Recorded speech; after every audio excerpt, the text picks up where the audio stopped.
Last Friday ಬರೀ ನಾನು ಭರತ್ ಮಾತ್ರ ಅಲ್ಲ, ನಮ್ಮ ಮಾಲ್ಟಾ ಗ್ಯಾಂಗ್ನು ಕರ್ಕೊಂಡು ಬೆಳಗ್ಗೆ ಎದ್ದು ನಾವು ಹೊರಟಿದ್ದು ಕಟಾನಿಯಾ. ಹಾಫ್ ಅನ್ ಅವರ್ ಆದ್ಮೇಲೆ ಕಟಾನಿಯಾ ರೀಚ್ ಆಗಿ Airbnb ಬಿಲ್ಡಿಂಗ್ ನ ನೋಡಿದಾಗ ಆಚೆ ಕಡೆಯಿಂದ ಈ ತರ ಇತ್ತು. ಒಳಗಡೆ ಹೇಗಿರುತ್ತೆ ಅಂತ ನೋಡ್ಬೇಕು ಅನ್ನೋ ಕುತೂಹಲ ನಿಮ್ಗಿದ್ರೆ ಯೂಟ್ಯೂಬ್ ಅಲ್ಲಿ ಆದಷ್ಟು ಬೇಗ ಒಂದು ವಿಡಿಯೋ ಅಪ್ಲೋಡ್ ಮಾಡ್ತೀನಿ, ಚೆಕ್ ಮಾಡಿ. ಲಗೇಜ್ನೆಲ್ಲ Airbnb ಅಲ್ಲೇ ಇಟ್ಟು ನಾವೆಲ್ಲರೂ ಬಂದಿದ್ದು ವಿಯಾ ಇಟ್ನಾ ಅನ್ನೋ ಸ್ಟ್ರೀಟ್ಗೆ. ಇದು ಶಾಪಿಂಗಿಗೆ ಫೇಮಸ್ ಸ್ಟ್ರೀಟ್. ಇಲ್ಲಿಗೆ ಬಂದು ನೋಡಿದ್ಮೇಲೆ ಗೊತ್ತಾಗಿದ್ದು ಇದು ಬರೀ ಶಾಪಿಂಗಿಗೆ ಮಾತ್ರ ಅಲ್ಲ, ಒಂದೆರಡು ಫೇಮಸ್ ಅಟ್ರಾಕ್ಷನ್ಸ್ ಕೂಡ ಇದೆ ಅಂತ.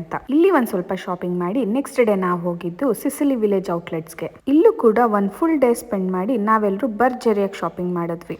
ನೆಕ್ಸ್ಟ್ ಡೇ ನಾವು ಬಂದಿದ್ದು ಮೌಂಟ್ ಇಟ್ನಾಗೆ. ರೀಸೆಂಟ್ ಆಗಿ ಎರಪ್ಟ್ ಆಗಿದ್ದಕ್ಕೆ ನಮಗೆ ಲಾವಾ ಹತ್ರ ಬಿಡ್ಲಿಲ್ಲ. ಅಟ್ಲೀಸ್ಟ್ ಏನಾದ್ರೂ ಅಡ್ವೆಂಚರಸ್ ಆಗಿ ಮಾಡೋಣ ಅಂತ ಕ್ವಾಡ್ ಬೈಕ್ ತಗೊಂಡು ಮೌಂಟ್ ಇಟ್ನಾ ಸುತ್ತಾಡಿದ್ವಿ. ಮೌಂಟ್ ಇಟ್ನಾಗೆ ಬಸ್ ಅಲ್ಲಿ ಹೋದ್ರೆ ನಿಮ್ಗೆ ಬರೀ €6 ಆಗುತ್ತೆ. ಅದೇ ನಾವು ಪ್ರೈವೇಟ್ ಕಾರ್ ಮಾಡ್ಕೊಂಡು ಹೋದ್ರೆ ಒಬ್ಬೊಬ್ಬರಿಗೆ €40 ಚಾರ್ಜ್ ಮಾಡ್ತಾರೆ, ಅದು ಬರೀ 4 ಅವರ್ಸ್ಗೆ. ಫ್ಲೈಟ್ಗೆ ಇನ್ನೂ ಟೈಮ್ ಇದ್ದಿದ್ರಿಂದ ಅಲ್ಲೇ ಇದ್ದಿದ್ದ ಪಾರ್ಕ್ ಅಲ್ಲಿ ಎಲ್ರು ಒಂದ್ ರೌಂಡ್ ಊನೋ ಆಡಿ ಇಂಡಿಯನ್ ರೆಸ್ಟೋರೆಂಟ್ ಅಲ್ಲಿ ಡಿನ್ನರ್ ಮುಗಿಸ್ಕೊಂಡು ಫೈನಲಿ ಈ ತರ ಎಲೆಕ್ಟ್ರಿಕ್ ಬೈಸಿಕಲ್ ತಗೊಂಡು ಏರ್ಪೋರ್ಟಿಗೆ ರೀಚ್ ಆದ್ವಿ. ಡೇ 1 ಕಟಾನಿಯಾದು ಫುಲ್ ವಿಡಿಯೋ ಆಲ್ರೆಡಿ ಯೂಟ್ಯೂಬ್ ಅಲ್ಲಿ ಅಪ್ಲೋಡ್ ಆಗಿದೆ. ಇಂಟ್ರೆಸ್ಟ್ ಇದ್ರೆ ಒಂದ್ಸತಿ ಚೆಕ್ ಮಾಡಿ. Thank you.